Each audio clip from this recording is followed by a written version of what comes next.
Alrighty, welcome everybody to another video AMA. Uh, our last one, we were showcasing our upcoming game, so that was exciting. Got to show you the alpha early footage of that. Since then, on New Year, we had our big migration, so it's now an option to switch all your coins over, which we highly recommend because we no longer support the old tokens.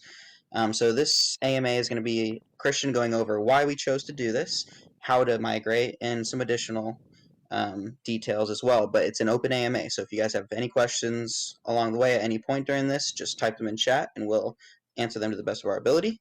But before we get started, we do have a new member on our team. So we want to introduce Alberto, who's going to be the community liaison. So say hello.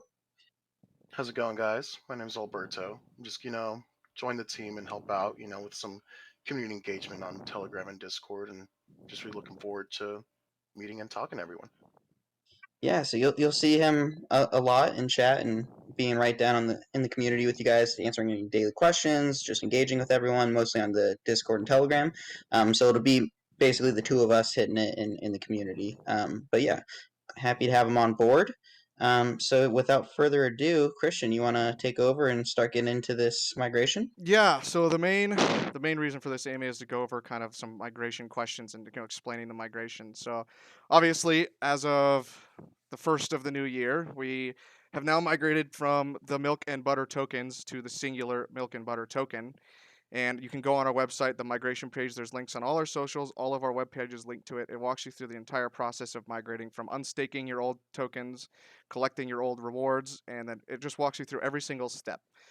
So what the reasons we chose to migrate were there's a slew of them. Mostly, the first and foremost is because of, I guess, ease of use for the user. We've had a lot of trouble with people getting confused with the two tokens, people confusing one for the other, people asking things like which one's better when we tried our best to explain that they work together. It's just very difficult for a lot of end users to actually use those two different tokens. So we've combined them into one that combined the features of both. One of the main reasons we also switched was we included security measures. We received emails a few months back from very large exchanges, top rate exchanges that had recommendations in the contract code for security that we didn't have and were immutable within the contract. So we've gone and included some of those. So that could hopefully open the doors for some very large exchanges in the future for the new milk and butter token.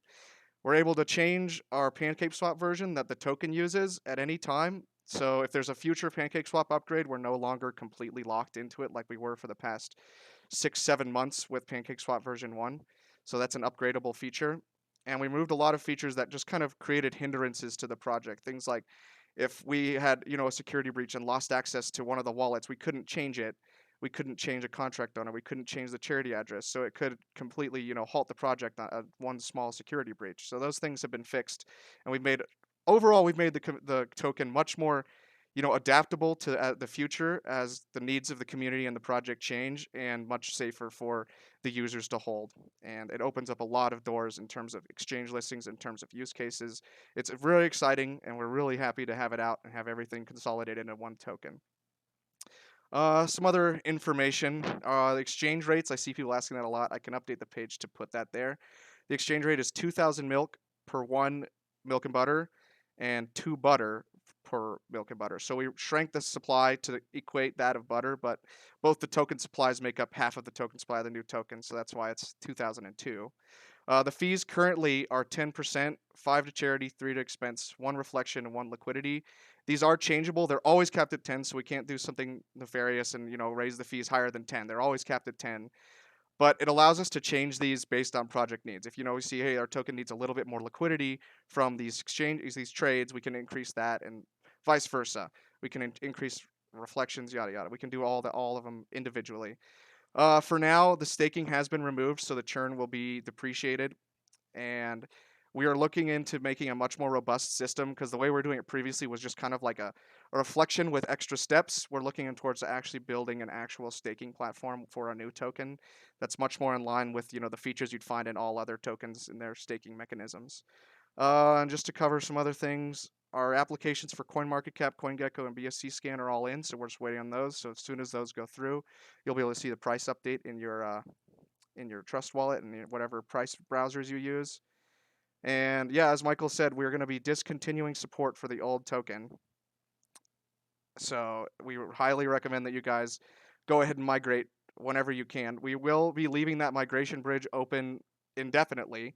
So if you wait to migrate your new tokens, but what we have done for the time being while we wait on this migration is we've turned off this automatic swap for collection of fees so that the gas fees are lower to migrate. But these will be turned on at a point in the future. We'll announce. It'll probably be in a couple of weeks. And at that point, the gas fees for migrating will be a little higher than they are now. I guess that covers everything. If we have any questions, Michael, you're muted. My bad. So yeah, we do have one question I was saying. So it says, hey, do we have plans for marketing now with the new token? I feel like we can get a really good shilling going now, and we have almost a fresh start. So yeah, we definitely have marketing plans. We're going to have big pushes surrounding big things such as launches or upgrades. But more importantly, we want to make sure that any new eyes that see this, everything is smooth and as easy as possible. So we want to make sure we have our listings on CMC and CoinGecko, and we can start rolling out any marketing, whether it's from ads to YouTuber videos, etc. But obviously, there's definitely marketing planned, and we agree this is going to be a great fresh start. Next question we have is: will there be any issues with the burned LP on the old Butter token that will allow the LP, while low, still be able to be used to continuously migrate? No, this won't present an issue because when you actually migrate, it takes your old tokens from you, and those are burned. So I mean, theoretically, yes, you could buy the old token with that old burned liquidity, but as they get migrated, they'll be burned. So that price will just increase, and that liquidity will get drained out as if people continue to do that. So it's just kind of a self-rectifying issue. There's no way to continuously migrate. The migration contract right now has enough in it to support the entire supply of the old tokens, including some extra just as a security measure, safety measure actually. So if we've already accounted for all of the butter tokens and all of the milk tokens in circulation to be migrated. So if people were to continue to buy and sell these old tokens and migrate them, they can do that indefinitely. It'll just, because of the limited LP on the old tokens, it's going to limit that and kind of self-rectify. With the CMC and CoinGecko, do you think it'll be a bit easier now to get the application sorted than when Milk and Butter first released? Yeah, I mean, I think last time what happened was between the two different contracts, and there was some confusion. I think we had people in the community submitting the form twice, which can also delay it. I think there was reasons for those delays, but yeah, this time it should be a lot simpler. One token, one submission for each, and then we just wait for them to list us, and we'll announce as we get updates on when those are listed. We've seen people ask about when it'll appear in their Trust Wallet, and that's related to the listings on CMC and I think CoinGecko as well. So yeah, once those get on there, you should see it in there, but you can still always check the most accurate holdings of your wallet using the wallet V2 page on our website. If we have any other questions, now's a good time. We don't have any on Discord, so it looks like we're just answering the Twitch ones. There's one on Discord. It says, how will the new token work with donations?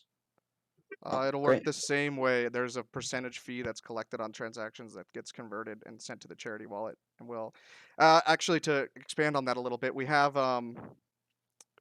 will be upgrading over the course of this week our pages on the DApp pages to support the new token and remove support for the old tokens.